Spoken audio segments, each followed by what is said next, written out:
What's happening? My name's Daniel and I'm going to show you how to use your DSLR in manual mode in under 5 minutes. Suit up. No, really, suit up. So you've just gone out, you spent, let's say what, a minimum of $500 on a DSLR. It's nice, it's shiny, you love it, you've used it for 2 days, it's probably sitting on a bookshelf right now. Let me ask you this question. How many people do you know that have just bought the latest MacBook Pro and are using only the calculator app? How many people have just spent $1,000 on a DSLR and they're just using it in automatic mode? There's one major reason why you want to be shooting in manual mode, and it's simply just to learn about photography. What is the point in spending $1,000 on your camera if you're just going to sit there and press a button? You may as well just be using your phone. So here's the deal. The reason people don't shoot in manual mode is because they're afraid of missing moments. There's a whole lot of new stuff to learn and we don't want to miss anything. We want to take 1,000 photographs of the same thing just in case we get a slightly different angle. How cool would it be if you could use your digital camera and actually control the light? So you don't have to worry about, oh, it's too dark, it's too blurry, it's too noisy, it's too bright, I look like a silhouette, why can't I see this sunset? When you're shooting in manual mode, you are in full control of the light. So I'm not talking about focus, I'm just talking about controlling the light using your camera. So how bright or how dark your image is, this is called exposure. If your image is too bright, it's considered overexposed. If your image is too dark, it's considered underexposed. So there's 3 things you've got to think about when it comes to controlling the light with your DSLR. Shutter speed, aperture, ISO. What I want you to do right now is go to Google, type in your camera model and then manual mode, because we want to work out how to get your camera into manual mode to start with. So once we're in manual mode, you need to know which buttons to press to change the shutter speed, to change the aperture, and to change the ISO. Now this is mostly the same on the majority of digital SLRs, but if you're unsure, again, go to Google and type your camera model, how to change shutter speed, your camera model, how to change aperture. So now that you've worked these 3 things out, you should be able to quickly just press 3 buttons to be able to change these 3 things when you need to. So the first thing we're going to do is learn about shutter speed and how it affects the amount of light that's coming in and out of your camera. So first things first, I want you to set your aperture, which is measured in f-stops, to f8. Once you've done that, I want you to set your ISO to ISO 800. Now for those of you that are a little bit more experienced with manual, you're probably thinking, ISO 800, that's quite high. Isn't my image going to be noisy? Don't worry about noise. The reason we set that to 800 for the purposes of this video is so that you guys have got room to move with your exposure. So now what I want you to do is, if you're sitting indoors, I want you to just push back from your desk and take a photograph of whatever's in front of you.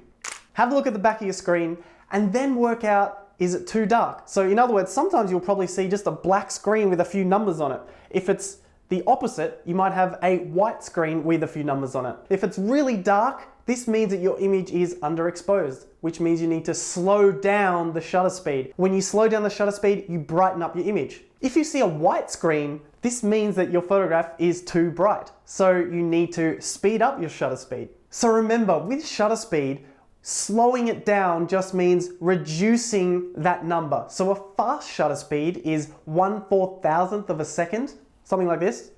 A slow shutter speed is when your shutter is open for longer and it's capturing more light. So what I want you to do is keep slowing down or speeding up that shutter speed until you can actually see the image on your LCD. This means that your image is well exposed as soon as you can see it. This is what we're doing with shutter speed. We're slowing it down when we walk into darker environments and we're speeding it up when we walk into brighter environments. Now we're going to play with aperture. Okay, so this time don't touch your shutter speed. With aperture, it's measured in f-stops. Now this is how I want you to think of aperture when you're starting out. The lower that f-stop value, the more light is coming in. The higher that f-stop value, the less light is coming in. So it's exactly the same as shutter speed. Slower the shutter speed, more light. Lower the f-stop, more light. Increase the shutter speed, less light. Increase the f-stops, less light. So right now you're on f8. I want you to take another test shot and I want you to now reduce your f-stop value. Note what happens. You're going to get to a minimum value of your f-stops, which depends on the lens that you currently have on your camera. And that minimum f-stop value is the most amount of light you're going to ever be able to let in using aperture with this particular lens. Now I want you to go the other way. Go from your minimum f-stop value, which might be 1.8, it could be 5.6, it could be 3.5, and I want you to increase that up to f11. So now put your aperture back to f8 and we're going to check out ISO.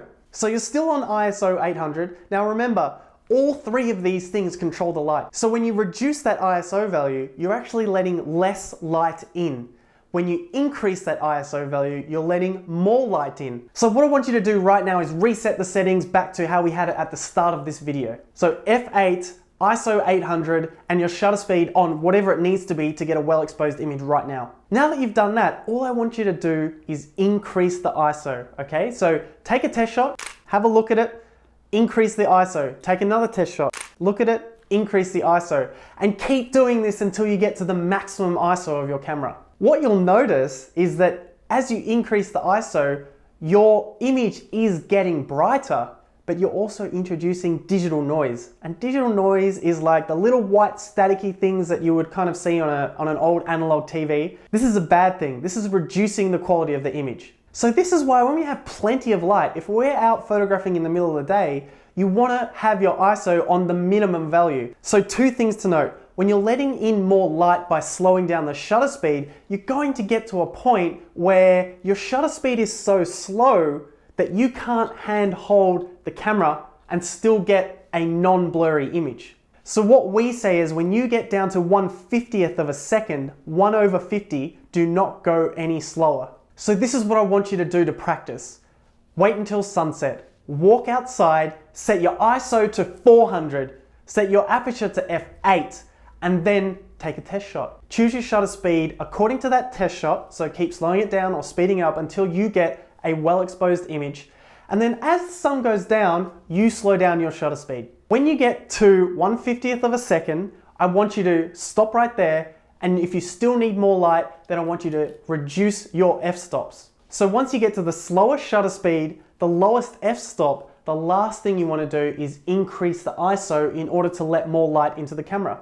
So that's it. That's how we shoot in manual mode. The biggest thing with this is you just got to go out there and practice. I always say to people, once you put it in manual, do not go back. That's it from me. I'm Daniel, founder of the DJB Photography School, and stay tuned, subscribe, and we'll put up some new videos soon.